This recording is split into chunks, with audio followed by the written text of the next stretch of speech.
आप लोग को दिखा?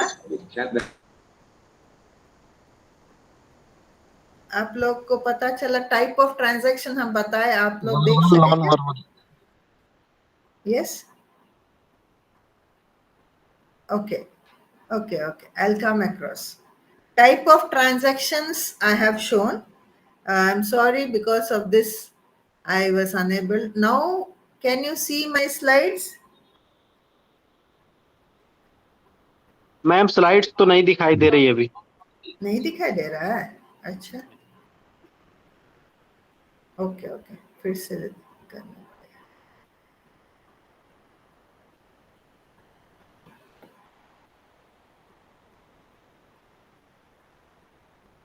अच्छा, अभी? यस मैम, यस दिखाई दे रहा है। अच्छा, तो आप लोग को ईगो स्टेट के बारे में पता चला शायद? Parent ego, child ego state, parent ego state and adult ego state. Yes ma'am, yes ma'am. Okay, तो ये खत्म हो गया शायद, है ना? अच्छा, ठीक है, तो हम फिर से ये थोड़ा रिवीजन करवा देंगे। तो अभी दिख रहा है फुल स्क्रीन? यस मैम, दिखाई दे रहा है।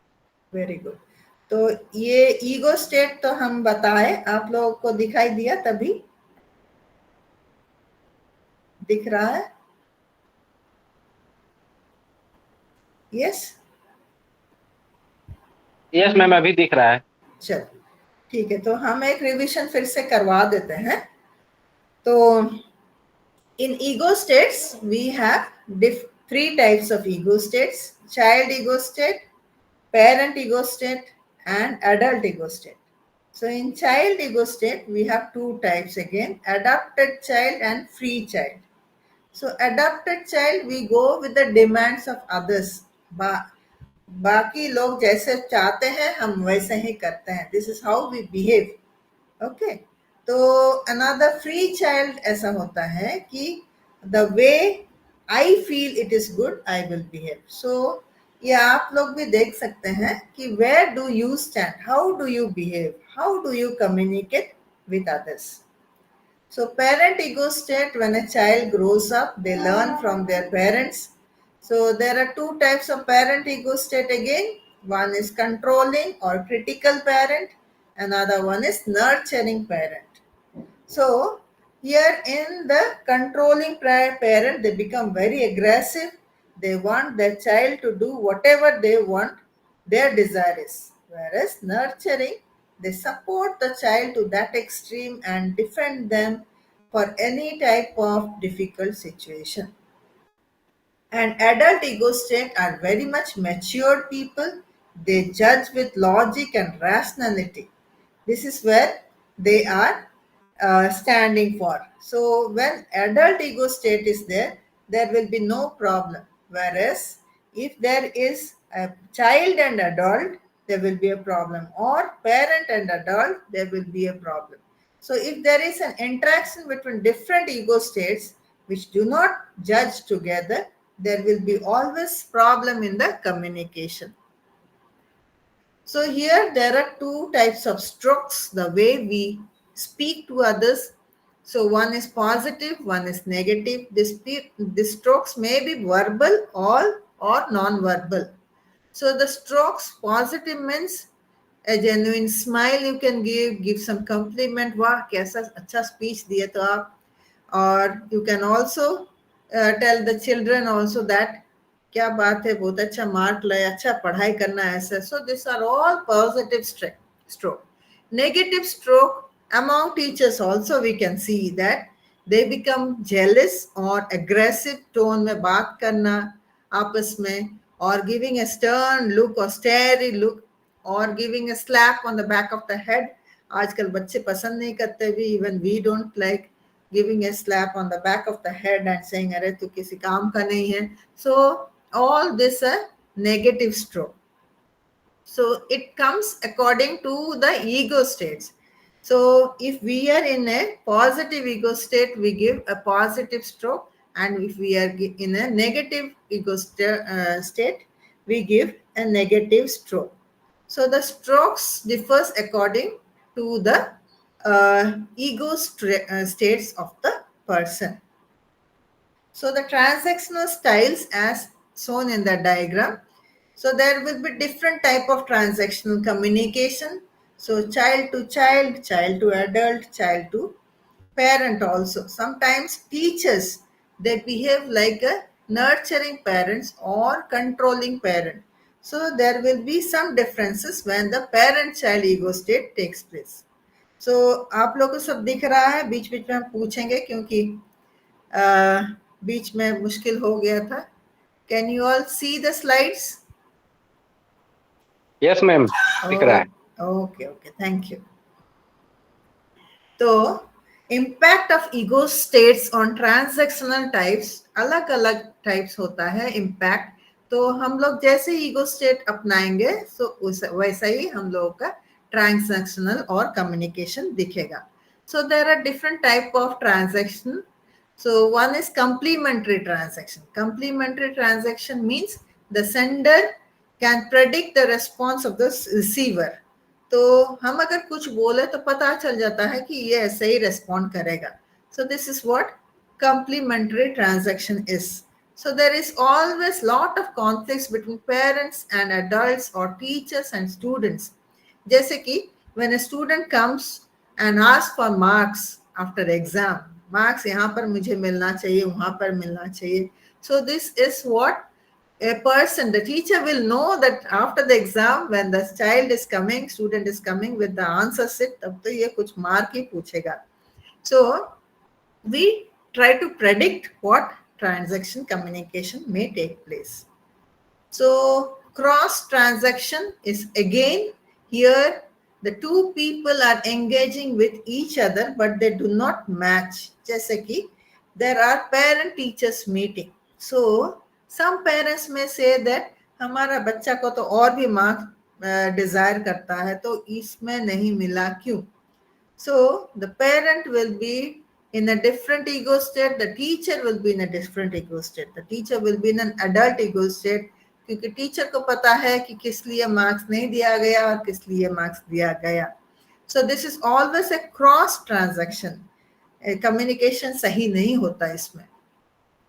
So another is ulterior transaction. In ulterior transaction, the both of them speak to each other, but they don't understand. There is a discrepancy in the actual message. So here I have given an example. The teacher is taking the parent ego state and saying, I am elder to you. As a teacher, I should not have to lift tables. Children like you should help me. And child, the student says, I am such a good student, I am helping you even though you are not asking for it. So here teacher can say directly to the student that can you please help. ये आसान से पता चल जाता है.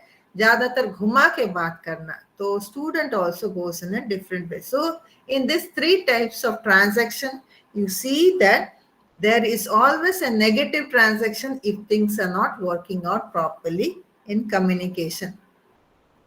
Life position analysis, हम इतना तक आ गए थे. So again I will say, in life position, we have different position in our lifetimes. Sometimes we feel that हम जो करते हैं सही और दूसरे भी सही करते हैं. There, that is what feeling okay, I am okay and you are also okay. है ना? तो that gives a feeling of content and acceptable.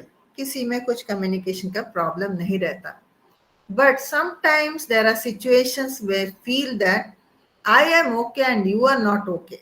इसका मतलब you are finding faults at others. Just like an example हम दिए कि parent आके बोलते हैं कि he needs marks here, but teacher says that no, I'm fine. Whatever I give according to what the student has written, I have given.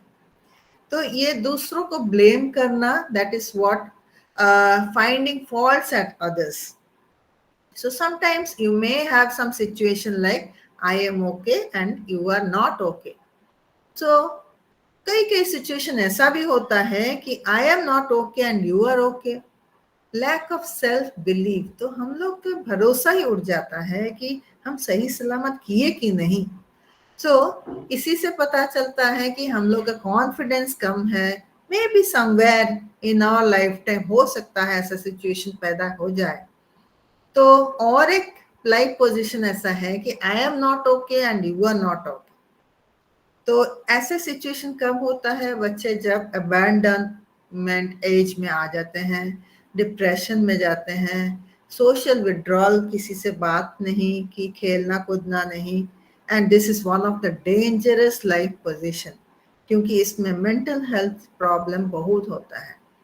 तो I have been dealing with many students in my cases also. They have suicidal attempt, suicide, self harm भी कर लेते हैं बच्चे।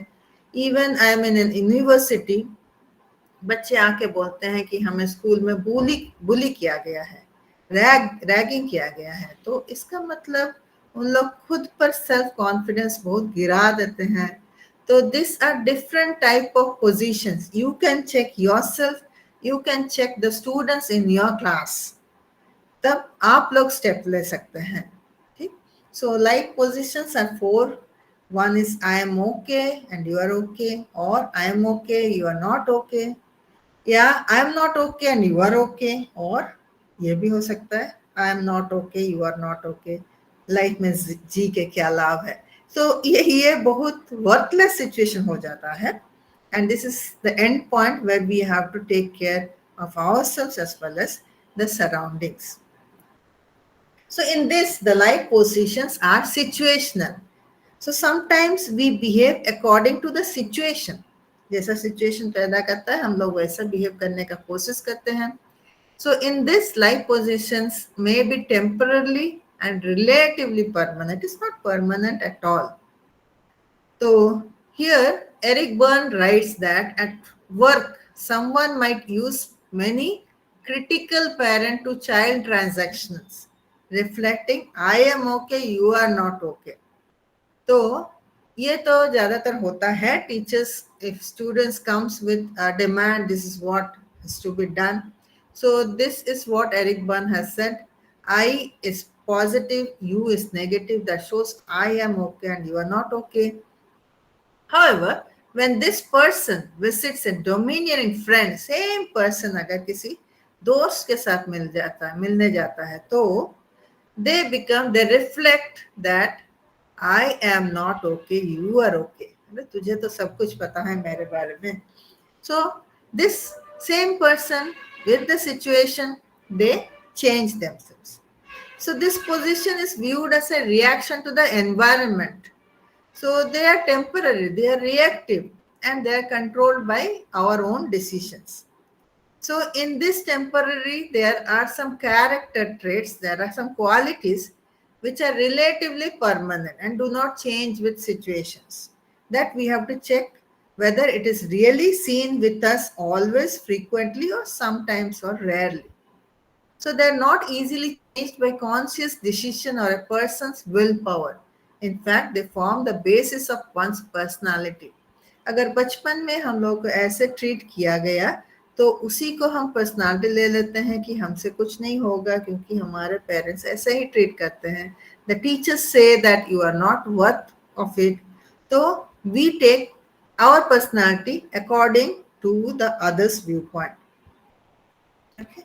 So this is what game analysis. Sometimes in our colleagues, there are people who play some games. Why? Because of the need. कि हमें मुझे ये काम करना है, उसको क्यों ये काम दिया गया है. Or else maybe the HOD says something that this is what has to be done. You can say, yes, I will do it, but this problem has arisen, so I cannot do it now. So here, game means some excuses, some needs, some demands. So this all analysis can be seen in games analysis as far as human beings are concerned. Now, what is a game here? It is a series of transactions or interactions between people in which the message is disguised, which is hidden, which we do not know, but we play accordingly. So one of the common games that people play is termed as why don't you, why will I do, आप क्यों नहीं कर सकते ये काम.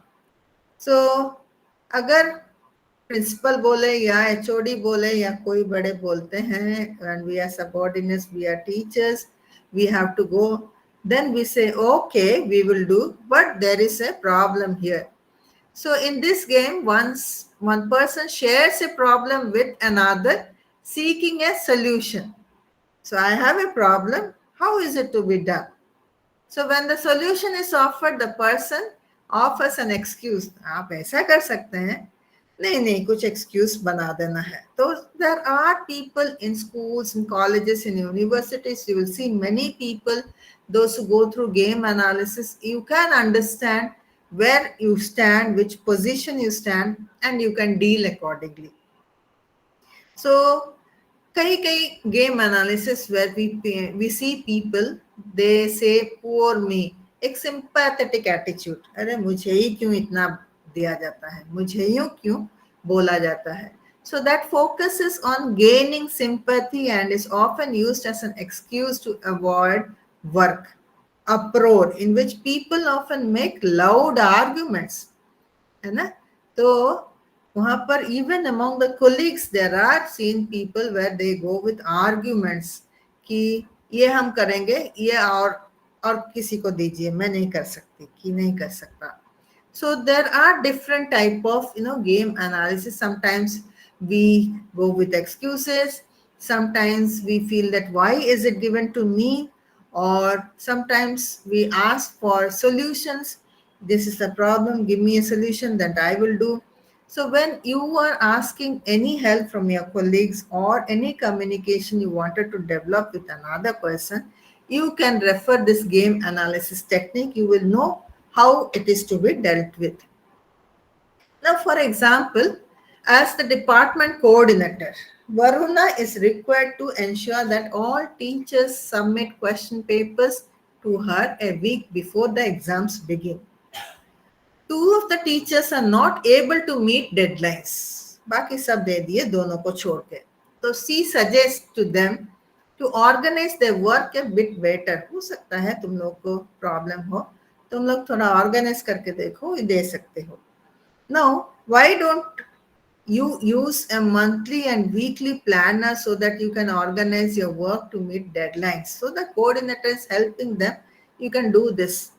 So one of the teachers responds, yes, that is a good idea, but we are so overloaded with work that the time it takes to plan the work is actually wasting more time.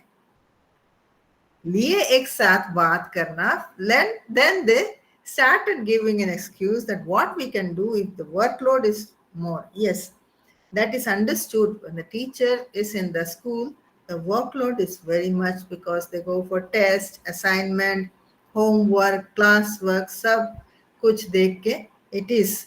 So there comes the coordinator's problem. So this is where we need to understand the game analysis. Now, script analysis, it is almost said as life plan, life script. So in this we have different types of components like decision making. एक बचपन से हम लोग एक decide कर लेते हैं कि हम ये पढ़ेंगे, ये हम होंगे, ये मेरा लाइफ पोजीशन होगा. And there are some fantasy, imagination also, some games and all, some physiological attributes, some qualities हम लोग develop कर लेते हैं, along with the parental interference. तो हर वक्त हम लोग फैमिली और पेरेंट्स में ज़्यादातर ध्यान देते हैं, जिसके लिए we adopt a personality or life plan of ours. Most often we see that the parents give their decisions to the students, to the children. So now, how is a life script planned, or what is an unconscious life plan? So it comes with the reinforcement of strokes. Now, there are students I have met in the university, they have taken biotechnology. So when I ask, why did you take biotechnology? The answer is, my biology teacher was very nice to me. So I wanted to take up a career in biotechnology. See how the reinforcement of the teachers makes a student to plan up his or her career in his lifetime. So, script is reinforced by strokes received from parents or teachers or anyone. Scripts are outside one's awareness. They don't know what they are aware of, but they take the awareness of the others. Now, reality is often redefined to justify one's life script.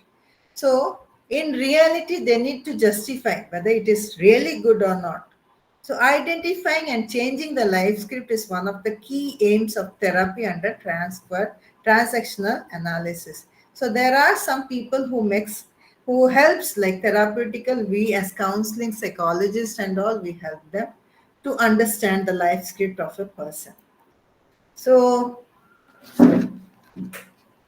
before going to unit 2, have you all understood this life about this unit 1? Are you all is it audible? ये Yes, मुझे check ma'am. करना है बार-बार. Is it audible? Yes, ma'am. Yeah. Is it visible also? Yes, ma'am. Okay. So, thank you. So, this is what I have given a brief description about your own self, the type madam of slide सारी नहीं दिखाई दे रही है. जी adult बोलिए. Adult ego stage ही दिखाई दे रहा है slide में अभी. सबको यही दिख रहा है क्या? हाँ यस मैम, यही दिख रहा है. हाँ, पुराना वाला दिख रहा है अभी. अच्छा, अभी अभी भी. No change. अभी भी पुराना वाला ही दिख रहा है मैडम. अभी भी पुराना दिख रहा है. Yes ma'am. Yes ma'am. अच्छा, एडल्ट तो ईगो मैं स्टेज ही. आपके पूरे लेक्चर में एक ही स्लाइड चली है. अच्छा तो आप लोग कोई बोले क्यों नहीं? अच्छा, मेरा बात सुनाई दे रहा है? हाँ यस मैम, हाँ, सुनाई दे बात- रहा है. बात सुनाई दे रहा है. सुनाई दे रहा है. अच्छा अच्छा, बात ठीक से है. हम सुनाई दे रहा है. जी, अच्छा अच्छा, बात सुनाई दे रहा है लेकिन ये स्लाइड नहीं दिख रहा है क्या? हाँ, स्लाइड नहीं दिख रहा है. अच्छा, हम स्टॉप करके फिर से स्लाइड दिखाते हैं. ठीक है. ठीक.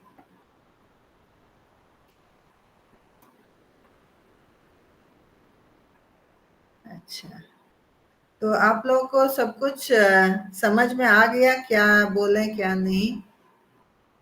हाँ मैम, आपने जो बताया वो बिल्कुल समझ में आया.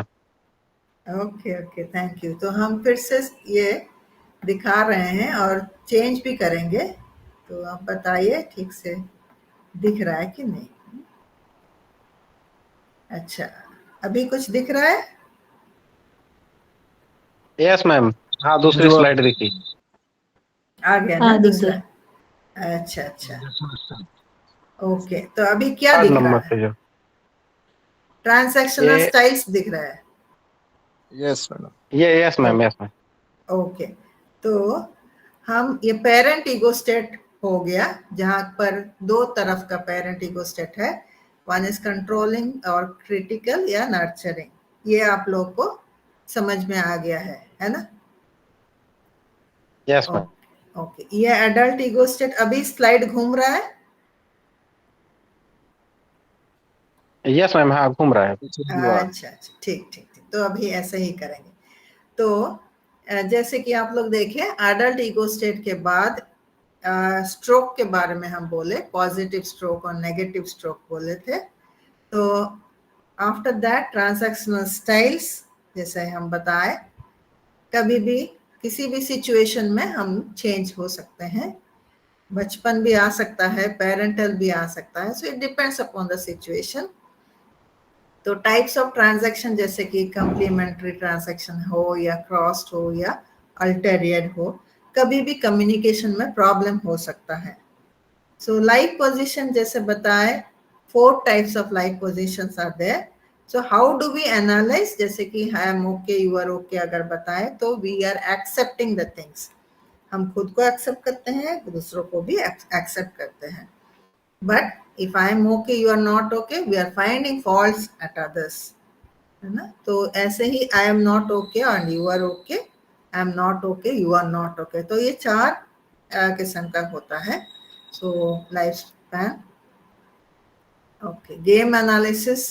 I hope I have made you all understand, and script analysis. So is this okay for you all? Can I go for unit 2 now? तो अभी सबको लीडरशिप स्टाइल्स दिख रहा है, यूनिट 2 दिख रहा है? Unit 2, yes ma'am, leadership Yes, style. ma'am. Very nice. Okay, thank you. So I will go with this, then we will see. So leaders, what I say is everyone is a leader. When you enter the class, you are the leader. कोई आपको कोई नहीं कुछ नहीं बता सकता. And all the students are your subordinates. So you need to know which type of leadership style you have with you. तो यहाँ पर हम बताते जाएंगे so that you can see, you can introspect yourself, where do you stand and how do you do it. So here leader is assumed to be a person with a charismatic personality. जैसे कि बच्चे बोलते हैं ये teacher मुझे बहुत पसंद है. क्यों पसंद है? This is what I like in him or her, है ना? And ability that can make people follow him or her. तो बच्चे भूल जाते हैं जे कि बहुत सारे सिचुएशन आता है, लेकिन अगर किसी को लाइक कर लेते हैं कभी भूल नहीं सकते. So I will give you a small example which will be helping you to understand. So there was a student who was very good in art. पढ़ाई में कम, आर्ट में ज्यादा फोकस उसका रहता है. तो तभी टीचर बहुत बार बोले कि अरे पढ़ाई भी तो क्या कर, you are a very good painter, you are very nice. तो उसको encourage भी किए और पढ़ाई में भी डेवलप किए. So after few years, almost 10 years, so एक situation ऐसा आया that the child has grown up, he has taken a profession, and one fine evening he came into a decision like he will be taking psychology, like he will be a psychiatrist. So he has taken medical degree and taken the specialization of psychiatric level also. So he was very famous in his place as a psychiatrist. One day what happened? There was a patient for him, and the patient name was very much known to him. तो जब Mrs लता करके कोई आए तो he asked the receptionist, let me know about the full details of this patient. So when he came to know about the full details, he has given an appointment the very next evening. So the patient was there. The patient was suffering from schizophrenia. बहुत बड़ा thought disorder होता है ये. So then he was having his painting, his art and everything. So he told, when the patient was sitting in front of him, he told Mrs. Lata, you were a teacher in this school? So she was surprised. Yes, I was. You were teaching in these classes? You were teaching English? And there was a student called Suresh? Yes. So he was surprised that, अरे इनको कैसे इतना सारा पता? So she forgot about her disease. No, she started inquiring, how did you know about all this? No, madam. Suresh was always doing painting and art and he was not focusing on his studies. Yes, she said. Then he showed some of his paintings. He was doing this type of paintings, is it? So the teacher was more and more into the conversation with the doctor. So she was surprised that how do you have all these things? Are you related to that student? So this doctor says, Madam, I am that Suresh, who is the doctor in front of you. So now the teacher was so much delighted, so happy that my Suresh has come to be a doctor. ये होता है teacher student relation. तो भले ही वो student art में या दूसरा चीजों में इंटरेस्ट रखता है, लेकिन हम लोग उसको डांट फटकार के नहीं, if we are teaching him or her in a proper way, then we become the leader of that particular student or students. है ना? So This is what the leader characteristics are to be seen. So teachers as leaders work more effectively when they enjoy specific power to execute. ये सब में चाहिए कि if I am free to do something, then I will really do the best out of it. So since they are perceived as a knowledge authority, they command respect, which gives them the power to handle the situations within and outside the classroom. तो अगर बच्चे respect करते हैं तो teachers they demand this more, whereas more than demanding I feel that commanding will be more better. तो हम लोगों के पर्सनालिटी से ही बच्चे हम लोगों पर खुश रहेंगे. So I will tell you what type of powers are there with the teachers, what type of leadership power. Now, leadership is an art of convincing people or a group of individuals to act in accordance to achieve common objectives. So, if you are teaching, then you can see that the students are learning from your teaching.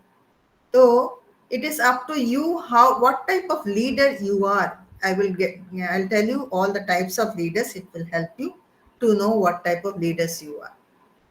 Now, there's an example like a teacher is expected to convince all the stakeholders to achieve common objectives of education in general and schooling in particular. Therefore, a teacher must lead his or her institution in general and students in particular to achieve desired objectives. So, हर वक्त एक गोल रहता है. There is always an objective for a teacher to work for, and that helps the students to follow them. Then only the teacher can be a best leader to work in his or her own domain, own subject. So there are some bases of power. Now, power is the influence of one person on another person or group to get the predefined outcome. Outcome kya hai? We all know. This is what I need to teach today. So if the teachers are having that influence on the person or the group, it will be very easy for the teachers to teach.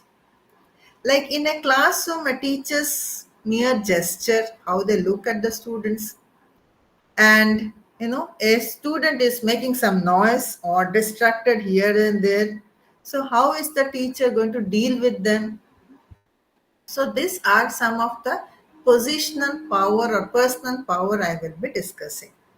So number one is positional power. The positional power is a hierarchy within the organization. So that position may be a principal's position or vice principal or the head of the department, the senior teacher. It depends upon the different position with the experiences of the teacher. So for example, a school principal may assign a task to the vice principal. And further, the vice principal asks a teacher to perform the same task following the hierarchy. So isko bolte hai position. So according to the position, the power is taken across. It is also known as legitimate power. So positional power or personal one can also be told as legitimate power. Next is coercive power. In coercive power, it's also a positional power, we can say, type of positional power, but in a very intense manner. So the leaders may compel their followers to obey their orders, or I will punish you. Maybe the teachers do sometimes to the students. कल homework नहीं हुआ तो बाहर खड़ा हो जाना या नील down हो जाना कहीं और. कभी हम लोग भी तो स्टूडेंट थे. So we know certain things which can be done. So this is what we say coercive power. So in this, if a teacher assigns some homework, a student does not complete it, the teacher may use this power by failing the students in exams, ये गलत है, which may not be used properly, and compel the student to complete the homework.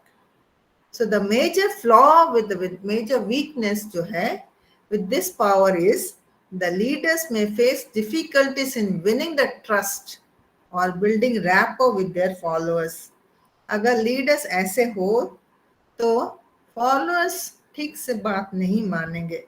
So coercive power may be used somehow, but in a very assertive manner, जो कि बच्चों को बुरा ना लगे और काम भी हासिल हो जाए. So this is coercive power. Then comes personal power. So in this, leadership power does not involve rank or hierarchy or title. कुछ नहीं है. So this is what is known as relationship power. तो बच्चे एक एक teacher का सब काम कर देते हैं. वो ये टीचर दिए हैं, बिल्कुल करेंगे, रात भर बैठ के करेंगे. So this is how the relationship can be built between a teacher and a student. So based on the teacher's qualities, the student will behave. So these traits may be the ability to relate or communicate or empathize with fellow beings. Persuade karna. So how do you deal with the students here? You can judge yourself again. So the way leaders talk to their followers, understand their circumstances and relate to them decides the strength of this power. Now, for example, there is a teacher who says that attendance is a must. हर रोज आना चाहिए. So suppose a student takes 1 week leave and comes for the next week. So now if the teacher says that you have come after a week's time, so you have lost the attendance, then you are not going to sit for the exam. This is one power. And another power is, you have not come for a week. What happened to you? Are you fine? Or did you suffer from anything? So these are different two types of powers. Can you say the first power which one and second power which one? Anyone? First power, can you all hear me?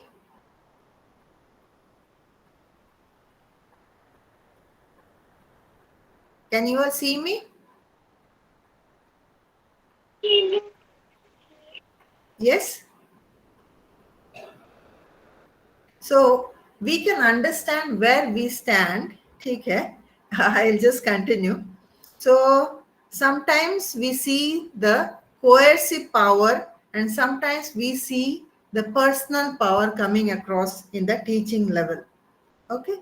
So last we see is referent power. Referent power is when an individual becomes so famous that many people start following him or her.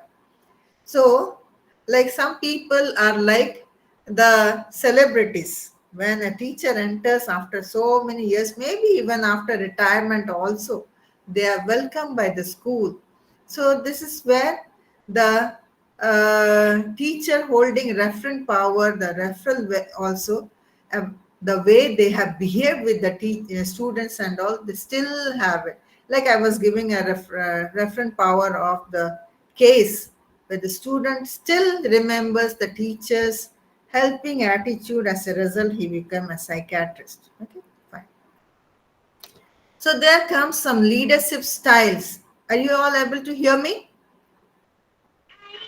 Yes. Yes. सुनाई दे रहा है? Yes, ma'am. Yes, ma'am. Okay. Hope we all would have seen each other in the offline. लेकिन क्या करें, सब अलग अलग जगह में है. But this online process is making us to learn something. Okay. So leadership styles, there are different type of leadership styles. I will tell you one by one. So as everyone knows, there is a directive leadership style. Ma'am बीच बीच में थोड़ा हिंदी में समझा दिया करिए. अच्छा अच्छा, हम हिंदी में बोल रहे हैं और भी हिंदी में आप बोलना है, आपको सुनना है? ठीक है. Yes ma'am. अच्छा ठीक है. तो डायरेक्टिव लीडरशिप स्टाइल है, इसमें डायरेक्ट फॉलोअर्स को जज करना. Sometimes it is objective and clarifies the methodology. इसमें क्या होता है ना, हम जो बोलना चाहते हैं तुम लोगों को ये करना है. So that is what it is, a directive leadership style. अगर ये काम ऐसा तभी होता है जबकि काम समझ में ना आए और it is not clear, तभी ये लीडरशिप काम में आता है. और एल्स अगर काम समझ में आए फिर भी लीडर बोलते हैं हम जैसे बोल रहे हैं तुम लोग कैसे करो, तो ज्यादातर subordinates will be depending on the leaders. So one is positive, one is negative. तो सपोज जैसे कि म्यूजिक टीचर हैं, एक बैंड ऑफ स्टूडेंट्स को सिखा रहे हैं music to be played on Republic Day. So the students with different musical instruments would have to act in a synchronized manner. जब रिपब्लिक डे पैरेड हो रहा है तो सबको एक जैसा ही तो करना है. तो इसी क्षेत्र में डायरेक्टिव लीडरशिप स्टाइल बहुत काम आता है, क्योंकि अलग अलग लोग अलग अलग म्यूजिकल इंस्ट्रूमेंट लेके काम कर रहे हैं. तो द डायरेक्टिव लीडर्स अच्छे से समझा सकते हैं कौन किसका क्या रोल है. So here the skills and dedication of leaders are directly related to the outcome and performance of the followers. अगर सही सलामत सब कोई म्यूजिक प्ले कर पाए रिपब्लिक डे में, तभी लीडर जो सिखाए हैं उन पर वाह वाह जाता है, क्योंकि the directive leadership plays a major role here. So ये फर्स्ट लीडरशिप स्टाइल है. Next comes supportive leadership style. So directive में ये सपोर्ट ना भी देख सकते हैं, लेकिन सपोर्टिव लीडरशिप स्टाइल में हम लोग सपोर्ट करते हुए लीडर्स देख सकते हैं. जैसे कि this is where an independent variable in the theory that affects the outcomes or results in terms of subordinates performance. ये बच्चा ठीक से समझ रहा है तो ठीक है, ये बच्चा ठीक से समझ नहीं रहा है तो उसको मुझे सपोर्ट करना है. ये बच्चा हर वक्त फेल कर रहा है तो ऐसे लीडर हम उसको अलग से एक्स्ट्रा क्लास ले रहे हैं. तो इसमें सपोर्टिव लीडरशिप स्टाइल में ये दिखता है कि the leaders are more emotional with the subordinates. तो एनवायरनमेंट, फैमिली स्ट्रक्चर, उनको समझने के हिसाब से किस लेवल में है, तो ये सब सपोर्टिव लीडरशिप स्टाइल रहे तो अच्छा से समझा सकते हैं. तो इसमें क्या हुआ ना, एक फिजिकल एजुकेशन टीचर जैसे कि पीटी टीचर होते हैं, they are coaching a football team. तो एक टीम जा रहे हैं एक कंपटीशन के लिए. अचानक क्या हुआ, कंपटीशन में एक अच्छा प्लेयर का इंजर्ड हो गया. तो तभी क्या हुआ, what will you do as a leader. तो इफ यू से नहीं जो भी इंजर्ड हुआ है आपको खेलना ही है क्योंकि हम लोग हार जाएंगे, तो ये लीडरशिप स्टाइल अलग है. लेकिन इसमें जो इमोशनल सपोर्ट करने वाले हैं, तो आप लोग उसका सिचुएशन देख के उसको ऐसे ही इमोशनल सपोर्ट देख के आप उसको हेल्प कर सकते हैं. The subordinates can be help in that manner. So ये होता है supportive leadership style, where emotional support को ज्यादा ध्यान दिया जाता है बच्चों पर. Consulting leadership style. So in consulting leadership style it is more of decision making. So it allows people to express their thoughts and suggest what they think is the best solution to a given problem, but final decision making authority lies with the leaders. जैसे कि एक department meeting हो रहा है, head of the department सबको लाके एक decision पूछे, तो सब अपने अपने डिसीजन दे सकते हैं, लेकिन लास्ट फाइनल डिसीजन होगा जो एचओडी लेने वाले हैं. तो इवन प्रिंसिपल भी बुला सकते हैं मेन सीनियर टीचर्स से सलाह लेने के लिए. तो सलाह लेने के बाद जो प्रिंसिपल सही लगे उनको, तो वो अथॉरिटी डील कर सकते हैं. तो ये होता है कंसल्टिंग. तो सलाह लेने का है. जो लीडर्स ऐसे होते हैं एक लीडर्स की हम अकेले सब कुछ नहीं करेंगे, सबसे सलाह मशवरा करके करते हैं. तो ये होता है consulting leadership style. And for example जैसे कि हम बताए भी, principal in a school, you got a proposal from the student to conduct elections within the school. तो आपको ये प्रपोजल दिया जाता है कि आप ये कुछ इलेक्शन वगैरह ये सिलेक्शन करो कि कुछ भी क्विज के लिए कौन कौन लेके जाना, किसको किसको लेके जाना है, कौन अच्छा खेलने में है, तो सबको पूछा जाता है based on the PT teacher और the subject teachers and all. तो सलाह मशूरा के बाद प्रिंसिपल और the person in charge takes the decision. तो इसको बोलते हैं consulting leadership style. Then comes delegating leadership style. तो पहले का कंसल्ट करते हैं लेकिन डिसीजन खुद लेते हैं. इसमें डिसीजन मेजॉरिटी के साथ लेते हैं. अगर किसी को पूछा जाता है, ग्रुप को पूछा जाता है कि आप लोग बोलिए कैसे कैसे सिचुएशन है, आप कैसे डील करने वाले हैं. अचानक कुछ प्रॉब्लम आ जाता है स्कूल में, तो प्रिंसिपल बुला देते हैं सबको कि कैसे जैसे कि एनईपी रिसेंटली हुआ है, तो एनईपी कैसे कैसे डील करना है. तो they go with the majority of the suggestions. तो जो लीडर होते हैं डेलीगेटिंग लीडरशिप स्टाइल में, they agree with the majority and make suggestions if needed. Majority के साथ जाके अगर उनके हिसाब से कुछ और सजेशन ऐड करना है तो तभी वो डेलीगेट करते हैं. उन्हीं को बोला जाता है डेलीगेटिंग लीडरशिप स्टाइल. तो ज्यादातर डिसीजन मेकिंग में ये लीडरशिप स्टाइल दिखा जाता है. सो it is suggested that when followers or subordinates willingly take full responsibility for the work and proceed with common consent. तो यहाँ पर वॉलंटियर्स पूछा जाता है. अगर वॉलंटियर्स में सब कोई बोले कि हाँ सर हम कर लेंगे या मैडम हम कर लेंगे, तो उनको चुना जाता है और एग्रीमेंट लिया जाता है मेजॉरिटी ऑफ द सजेशंस में. तो ये होता है delegating type. Autocratic leadership style सबको तो पता ही है, डेमोक्रेटिक, ऑटोक्रेटिक. सो फिर भी इसमें क्या होता है, this leadership style would be appropriate if the task is complex and quite critical to be completed.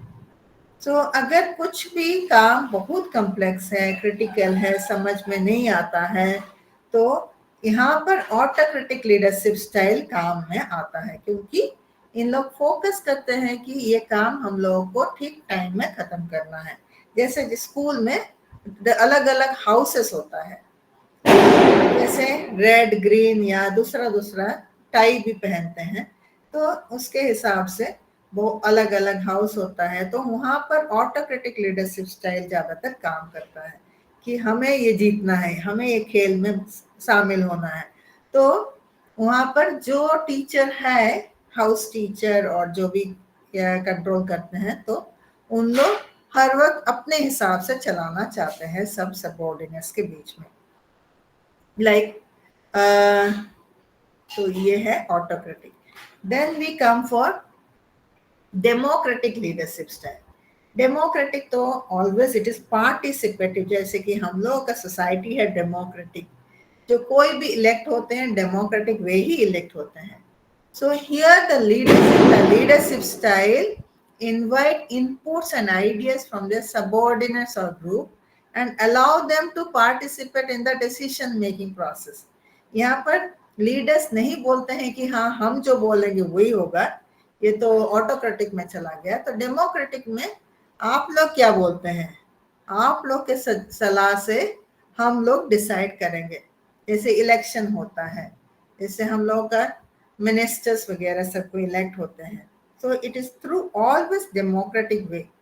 जैसे कि for example, you and your fellow teachers are tasked to design a syllabus for science subject in the 11th class. You are appointed as chairperson of the committee, where you'd have to go with the decisions made by the members of the committee. आपको बोला गया है कि एक syllabus prepare करना है science के लिए और आप डिसीजन लेके बताइए. तो आपका एक कमिटी है already. You may suggest the committee include or exclude any topic, but you cannot impose your decision on the committee members. आपका डिसीजन में ज्यादा वैल्यू नहीं रहता है डेमोक्रेटिक में, बल्कि दूसरों का डिसीजन का भी वैल्यू लिया जाता है. So this is what democratic leadership style is. Then comes authoritative leadership. सब कोई बहुत लोग बोलते हैं ऑटोक्रेटिक लीडरशिप, ऑथोरिटेटिव लीडरशिप एक जैसा है, लेकिन नहीं. ऑटोक्रेटिक लीडरशिप ज्यादातर अपने हिसाब से चलाने वाले होते हैं, लेकिन authoritative leadership is always known as visionary leadership. इसमें ज्यादातर हम लोग एक विजन या गोल लेके काम करते हैं, बल्कि ये नहीं कि मैं जो बोला वही करना है। तो यहाँ पर एक मेंटर और मेंटी होते हैं, जो कि हम मेंटर हैं, हम रोल मॉडल, हम मॉडल लोगों के लिए हैं। हम जैसे करेंगे वैसे लोगों को ये पता चलेगा। सो ऑटोक्रेटिक लीडर्स से फॉलो मी और do as it has been ordered, ये होता है autocratic leaders. Whereas authoritative leaders होते हैं, they have firm understanding of what they are doing and the expertise to overcome difficult circumstances. उनको पता है क्या हो रहा है और उन लोग सब एक्सपर्ट होते हैं सिचुएशन को डील करने के लिए।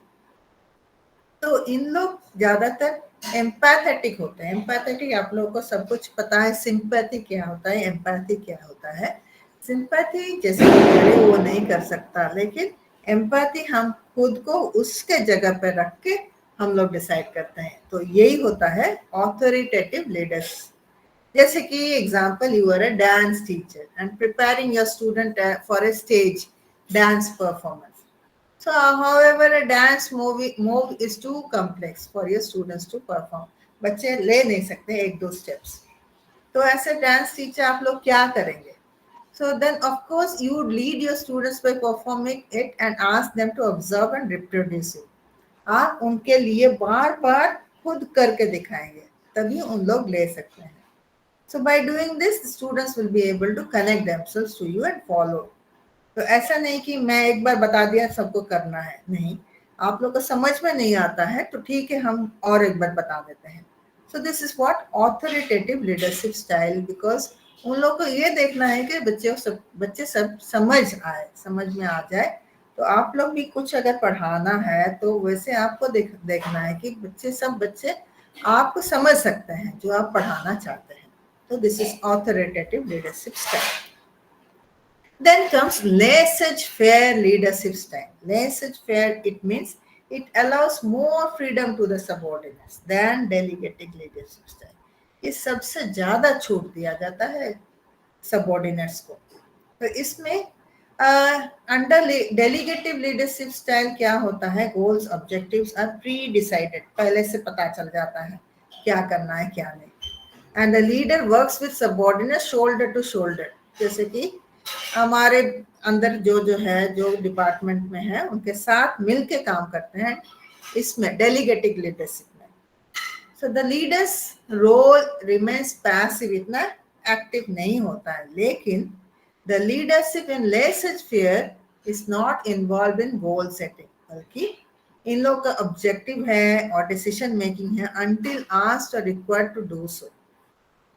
तो जब तक बोला नहीं जाता, जब तक आप लोगों को काम करने के लिए नहीं बोला जाता, तब तक आप रहते हैं ठीक से, सब कुछ तैयार करके रहते हैं ताकि सब मिलके काम कर सके। तो इन laissez-faire leadership style seems appropriate where the subordinates are skilled and motivated enough to complete the task on their own responsibilities, because leaders do not offer guidance or offer minimal direction to the team members. यहाँ पर leaders ज्यादातर guidance ज्यादा नहीं करते हैं, तो ऐसे बोलते हैं सबको जैसे कि थोड़ा बोलने से ही लोगों को पता चल जाता है। तो this is what laissez-faire is. It is a team building type. So the team members unclear roles, यहाँ पर वैसे लोगों को सिलेक्ट किया जाता है जो कि एक्सपर्ट्स होते हैं, नहीं तो लीडर अपने हिसाब से काम नहीं कर सकते। So जैसे कि साइंस टीचर है, तो साइंस टीचर साइंस में एक्सपर्ट होने से ही हम लोग टीचर सिलेक्ट कर सकते हैं ना। तो अगर कोई इंग्लिश पढ़ाते तो उनको तो साइंस नहीं ले सकते। तो वैसे यहाँ पर एक्सपर्टाइज सबऑर्डिनेट्स होते हैं, जहाँ पर इन लोग ज्यादातर सबको पता होता है कि हाँ ये लीडरशिप स्टाइल है। तो यूनिवर्सिटी रोल में ही जैसे कि एक अगर IIT ले लो कि VIT ले लो, यहाँ पर हर कोई को रोल्स दिया जाता है जैसे कि head of the department.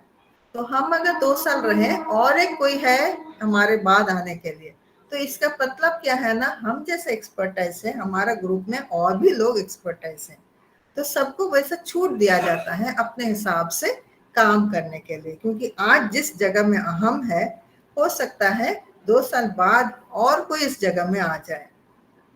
So this is a very much friendly approach, सब मिल के काम करते हैं यहाँ पर। So we can say that जैसे कि प्रोजेक्ट दिया जाता है, so there is a teacher and there are some students under the teacher project करने के लिए। तो ये प्रोजेक्ट कैसे करते हैं, teacher will be having the laissez faire leadership style. तो ये बच्चों को पता है क्या करना है, तो उनको थोड़ा गाइडेंस सपोर्ट देने से उनको प्रोजेक्ट करने में मुश्किल नहीं होगा। So this is how students have all the resources and work to reach the desired output. उनको सब कुछ पता है, सब कुछ दिया जाता है, जस्ट थोड़ा गाइडेंस सपोर्ट देने से उनको पता चलता है क्या करना है क्या नहीं। तो हम लोग आते हैं ट्रांसफॉर्मेशनल लीडरशिप स्टाइल। तो ये किस तरह का ट्रांसफॉर्मेशनल है, ये बहुत कॉमन और बहुत फेमस है। जैसे कि यहाँ पर leaders focus on developing a visionary motive, selling that motive to the people and convincing people to help them to follow by nurturing relationship with followers as a guide, coach and mentor। इसका मतलब क्या है, तो यहाँ पर leader का एक गोल होता है, कुछ भी काम दिया जाता है तो गोल के हिसाब से दिया जाता है, तो मोटिव और नीड सबका दिया जाता है, सबको कन्विंस किया जाता है कि सब, अगर एक प्रोजेक्ट ले लीजिए या कुछ भी एक ग्रुप रोल ले लो, तो वहाँ पर सबको कन्विंस करते हैं कि सबसे ये होगा, सब एक्सपर्ट है इसमें। तो यहाँ पर ट्रांसफॉर्म करते हैं एक लीडरशिप से दूसरा लीडरशिप में, तो सबको यहाँ पर लीडर्स हैं। तो this is what type of charismatic leadership style के साथ इसको सिमिलरिटीज किया जाता है। लेकिन इसमें क्या है, main difference lies in their focus. तो यहाँ पर एक ट्रांसफॉर्मेशनल लीडर का क्या महत्व है, they might wish to change the organization and elevate the followers by improving them, but charismatic leaders are more focused on their popularity। जो हम अगर कैरिस्मेटिक लीडरशिप में आते हैं तो मैं अपना पॉपुलैरिटी देखती हूँ, लेकिन ट्रांसफॉर्मेशनल लीडरशिप में हम खुद का पॉपुलैरिटी तो नहीं देखते ज्यादातर, लेकिन दूसरों को भी पॉपुलर लेवल में लाने का कोशिश। जैसे you are a newly appointed class teacher of class 12, and when you entered the class for your first time, you were not welcome। आप नए हैं, नए नए क्लास में घुसे, लेकिन कोई खड़े होके विश नहीं किया आपको। तो you confronted some students who were not ready to accept you as their new class teacher। कोई स्टूडेंट्स आपको पता चल गया कि इन लोगों को मैं घुसा तो मुझे इन लोगों को पसंद नहीं है। So you have already observe, आप आइडेंटिफाई करके रखे हैं आपका क्लास में, क्योंकि कुछ तरह का शरारत करते होंगे बच्चे, इसलिए आपको पता चल गया। सो however you showed them the right way by behaving and maintaining the dignity in the class. आप उन लोगों को पता चलने नहीं दिया और अपना डिग्निटी के साथ ही आप वहां पर रहे। You presented yourself as a role model and it changed their mind। After some time, students started admiring you and focused on their studies। ये देखिए एक ट्रांसफॉर्मेशनल लीडर का वैल्यू। आपको हो सकता है पहले पहले आपको ना माने एक लीडर के हिसाब से, टीचर के हिसाब से, हो सकता है कि पहले जो टीचर पढ़ाते थे वो बेहतर होंगे आपसे, लेकिन आप ये लीडरशिप स्टाइल लेके आप कैसे उनका दिल जीत सकते हैं, आप कैसे जो नहीं मानने वाले आपको टीचर के हिसाब से, तो आप उनको भी कैसे मना देते हैं, कैसे कन्विंस कर लेते हैं, और सारे के सारे स्टूडेंट्स आपको एक बेस्ट टीचर के हिसाब से देख सकते हैं। तो ये होता है ट्रांसफॉर्मेशनल लीडरशिप होने का कारण। तो Transformational leaders allow their followers to engage in their accomplishment of the objectives. हम किस लिए आए यहाँ पर, हम का क्या क्या करने वाले हैं, आप लोगों का क्या जरूरत है, आप लोगों का कैसे हेल्प कर सकते हैं और आप लोग मुझे कैसे हेल्प कर सकते हैं, ये सारे के सारे ऑब्जेक्टिव आप बताते हैं ग्रुप को. तो in addition the leaders build trust, एक ट्रस्ट है ना, एक विश्वास आप पर जग जाता है बच्चों को कि चलो ये टीचर हम लोग के लिए अच्छे हैं, ये टीचर हम लोग के लिए बेस्ट है. तो ये मुश्किल है लेकिन हो भी सकता है अगर ये लीडरशिप स्टाइल आप लोग अपनाते तो. Transformational leaders combines 4 significant components: idealist influence, inspirational motivation, intellectual stimulation and individualist considerations. का मतलब ये है कि क्या क्या क्वालिटीज एक ट्रांसफॉर्मेशनल लीडर्स का होना चाहिए. इन्फ्लुएंस या कन्विंस करने का एक क्वालिटी होना चाहिए, एक ट्रस्ट, एक विश्वास लाना चाहिए, मोटिवेशन करने का वो क्षमता होना चाहिए कि हम दूसरों को मोटिवेट करें और खुद भी मोटिवेट रहें. अगर आप पहले क्लास में घुसते ही आपको पता चलता है कि ऐसे ऐसे लोग हैं आपके विपरीत या विरोध में जाने वाले हैं और आप खो जाते हैं उसी में, मतलब आपका जो लीडरशिप स्टाइल या इधर एग्रेशन चलाता है, नहीं तुम लोग को ऐसा करना है, तो ये आप कन्विंस नहीं कर सकते, ना कि आप लोग मोटिवेट कर सकते हैं. थोड़ा धैर्य देख के, थोड़ा पेशेंस के साथ ये काम कर सकते हैं. और इंटेलेक्चुअल स्टिमुलेशन, आपको वैसे ही इंटेलिजेंट होना है, क्योंकि ऐसा भी हो सकता है क्लास में जो बच्चे आपको अपनाते नहीं है, दूसरा किस्म का क्वेश्चन पूछ सकते हैं जो कि आपको डिस्टर्ब करें. तो किसी भी क्वेश्चन पूछे आप लोग, जो भी हो, ट्रांसफॉर्मेशनल लीडरशिप अपनाने वाले हो, तो you should be intelligent enough to answer their question. आप लोग अगर नहीं भी कर सकते तो ये भी हो सकता है कि ठीक है, इसके बारे में हम लोग कल डिस्कस करेंगे. तो ऐसे करके सिचुएशन का हैंडल करना एंड इंडिविजुअलिस्ट कंसिडरेशन, सबको एक एक करके इंडिविजुअल कंसिडर करना है. जैसे कि हम लोग रोल नंबर लेते हैं, रोल नंबर 1 2 3 4 ऐसा ना करके हम लोग अगर नाम के साथ अटेंडेंस लिए तो हो सकता है बच्चे अपना नाम कब आए ऐसे जागृत रहे. तो इंडिविजुअल अटेंशन भी हो सकता है. तो ये 4 क्वालिटी अगर रहे तो ट्रांसफॉर्मेशनल लीडरशिप अपनाने के लिए कुछ मुश्किल नहीं रहेगा. So that is what transformational leadership is. So we are coming to the effectiveness of leadership. So इतना सारा leadership style के बाद तो कौन किस तरह का हम लोग को इफेक्टिवनेस होना चाहिए, हम लोग खुद को कैसे बोल सकते हैं कि हाँ हम ये लीडर हैं.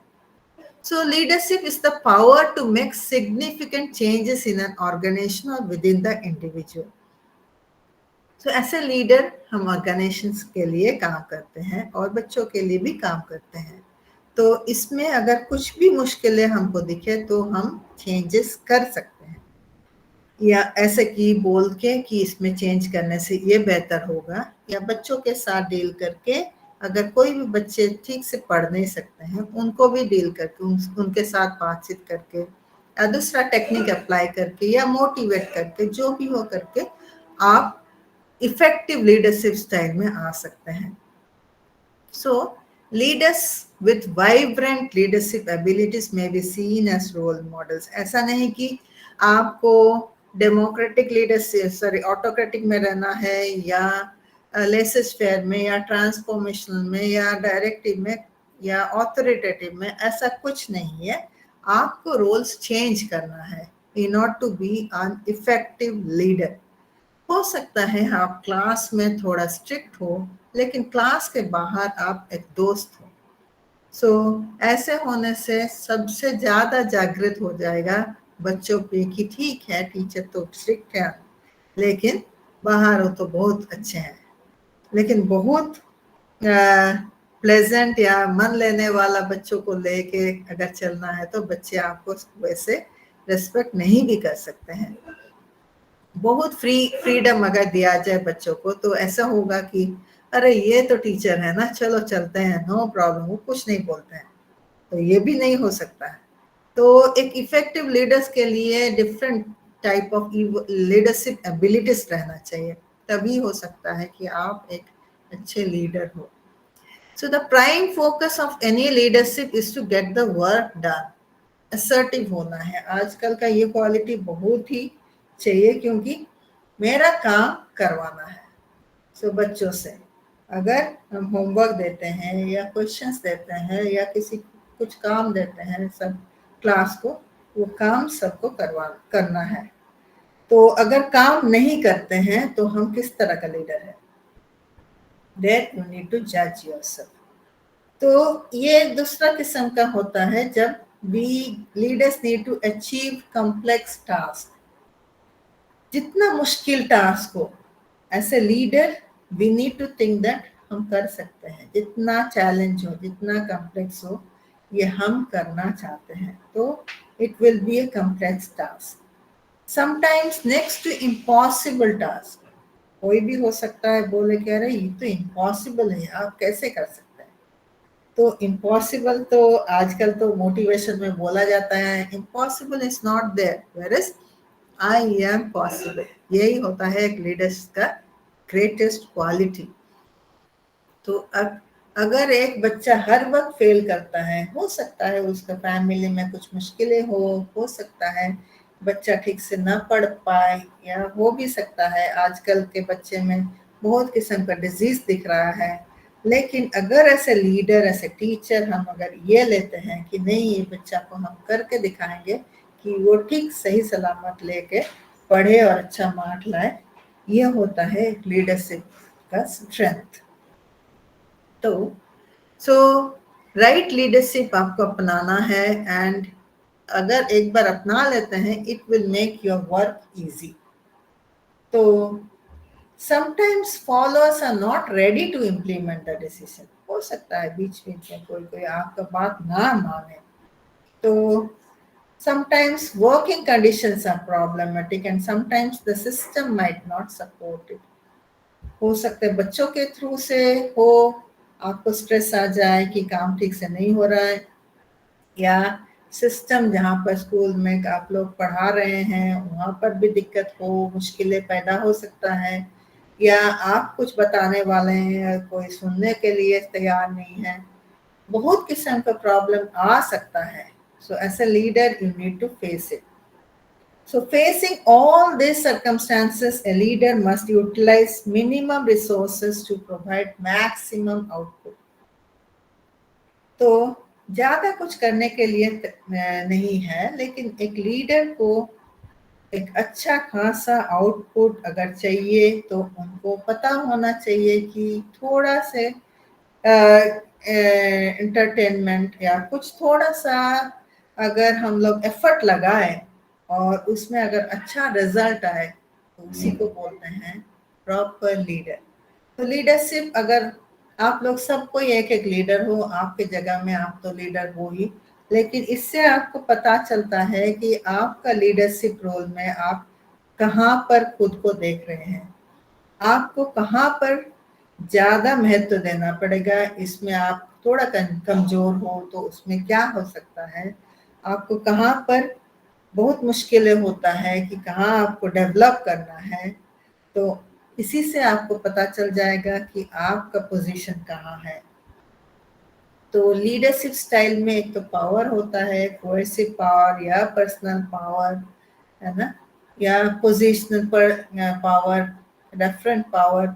आप किस पावर यूज कर सकते हैं, आपके किस पावर से आप दूसरों का रैपो या ट्रस्ट या विश्वास ले सकते हैं, ये आपको देखना है। क्योंकि एक सेल्फ ऑब्जर्वेशन आप अगर कर पाए अभी से, तभी आप लोग बहुत दूर तक लीडरशिप कर सकते हैं और इस जनरेशन के बच्चों को संभाल सकते हैं। क्योंकि हर जनरेशन, हर साल बच्चे बड़े होते हैं और हर साल कुछ कुछ नया नया चीज़ें हमको दिखता है। हो सकता है 5 साल पहले जैसे बच्चे हम देखे थे, अभी के बच्चे में बहुत अंतर है। तो उनके साथ साथ हम लोग को भी बहुत चेंजेस करना है। तो उसी के साथ हम लोग अपने पे सेटिस्फाई होंगे और लीडर्स भी बन सकते हैं। So thank you so much आप लोगों का अटेंशन के लिए इस वक्त। तो हम 2 यूनिट अभी तक खत्म कर पाए।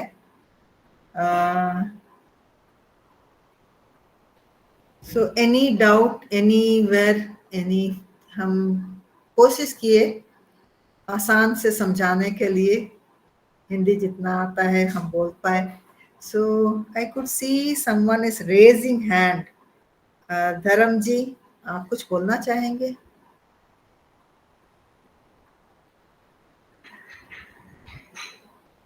सुनाई दे रहा है? Is it Audible? Yes ma'am, okay, thank you. बहुत अच्छा लगा ma'am, thank you ma'am. Thank you सबका। क्लास वगैरह सब कुछ होता है, हम भी गए थे यूनिवर्सिटी, हमारा काम भी मीटिंग वगैरह सब खत्म करके आए। सोचे चलो एक ये दूसरा टाइप ऑफ है, हम जितना जानते हैं हम लोग का एक्सपर्टाइज के हिसाब से हम सबको बोलेंगे कि कितना हो सकता है हम भी सीखें आप लोगों से। It's nice to be with you all. और कुछ दिनों का बात है, देखते हैं। और हम जितना हमें बोला गया हम और भी देने का कोशिश करेंगे, क्योंकि ऐसे साइकोलॉजिस्ट बहुत केसेस हम देख रहे हैं और यूनिवर्सिटी लेवल में आ गए हैं, और ये तो इंटरनेशनल यूनिवर्सिटी भी है। हम शेयर करेंगे आप लोगों के साथ, आप लोग अगर चाहें तो, based on what ever the teaching, उसी के हिसाब से हम शेयर भी करेंगे, ताकि आप लोगों को स्टूडेंट्स हैंडल करने के लिए आसान हो जाए। Yes ma'am, yes ma'am. Thank you so much. Thank you, ma'am. Corona के बाद Thank थोड़ा you. सा जी स्टूडेंट की क्रिटिकल स्थिति हुई है पढ़ाने हाँ कोरोना सही बात, के बाद, सही, आप बहुत सही बोले, क्योंकि क्योंकि बिहेवियर में कोरोना बहुत चेंज आया है। है ना। हाँ, क्योंकि हम लोग भी फेस कर रहे हैं बिहेवियर कि चेंज आया है। हम लोगों को तो कुछ ज्यादा ही फेस करने होते हैं मैडम। जी जी, आप लोगों के उधर 24 काउंसलर आवर कोई हमें है रहना क्या? पड़ता है बच्चों के साथ। है, काउंसलर है मैम, अच्छा लेकिन अच्छा फिर भी हैंडल इतने नहीं हो effective पाता नहीं है। अच्छा। तो है, क्योंकि काउंसलर लोग तो एक एक सेशन लेते हैं टीचर्स के लिए, तो अगर कुछ चाहिए तो हम लोग कुछ टिप्स दे देंगे आप लोग को। कुछ मुश्किलें होता है अगर कहीं डील करने के लिए, क्योंकि Okay. जैसे आप बोले कि कोरोना के बाद बहुत मुश्किलें दिख रहा है। बच्चे तो आराम से ऑनलाइन में पढ़ रहे थे, फिर ऑफलाइन जब आ गया, उन लोगों पर बहुत डिस्ट्रैक्शन दिख रहा है, और एजिटेशन, इरिटेशन, गुस्सा आ जाता है, क्योंकि एक लेवल से दूसरा लेवल फिर से आ गया ना, तो इसमें तो मुश्किल है ही। बिहेवियर चेंज काफी है। अनुशासनहीनता भी आ गई मैडम उनमें। जी अनुशासनहीनता भी काफी देखने को मिल रही है। जी हाँ जी, बोलिए डॉक्टर मुकेश, कुछ बोलने वाले हैं?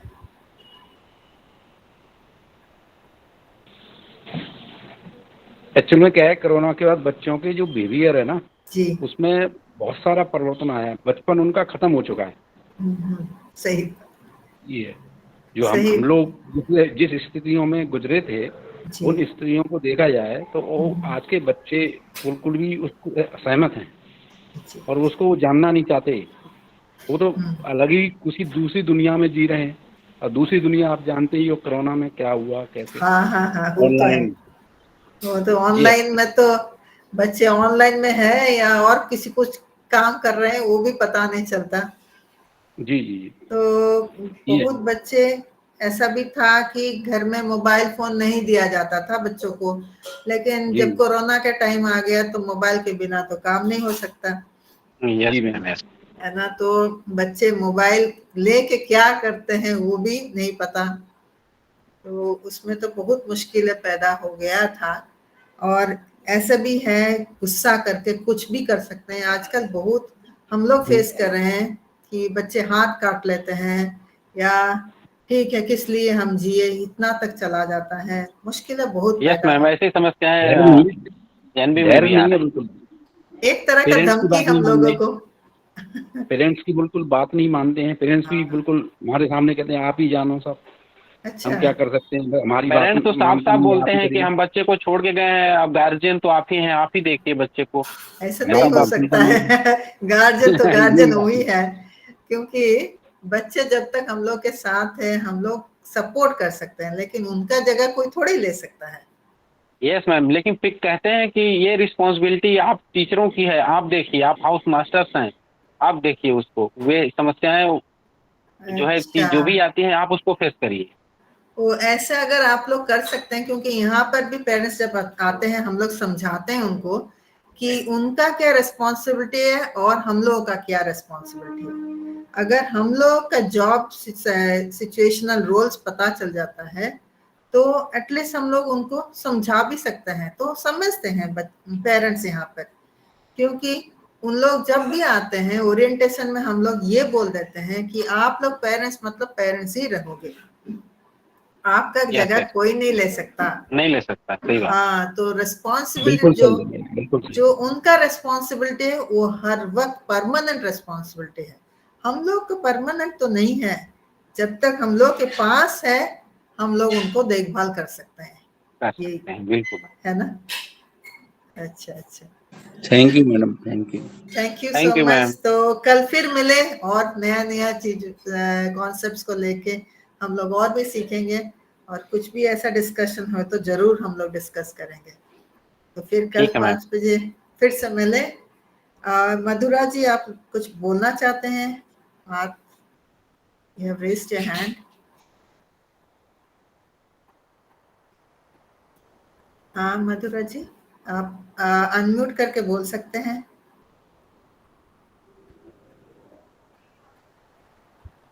बहुत बहुत धन्यवाद। Thank you Dharm ji, thank you. Thank you ma'am, thank you. तब तो थैंक यू सो मच, और फिर कल मिलते हैं सबके साथ। Okay thank you ma'am. Madam. नमस्ते। थैंक ठीक। यू मैडम, नमस्कार, गुड नाइट मैडम।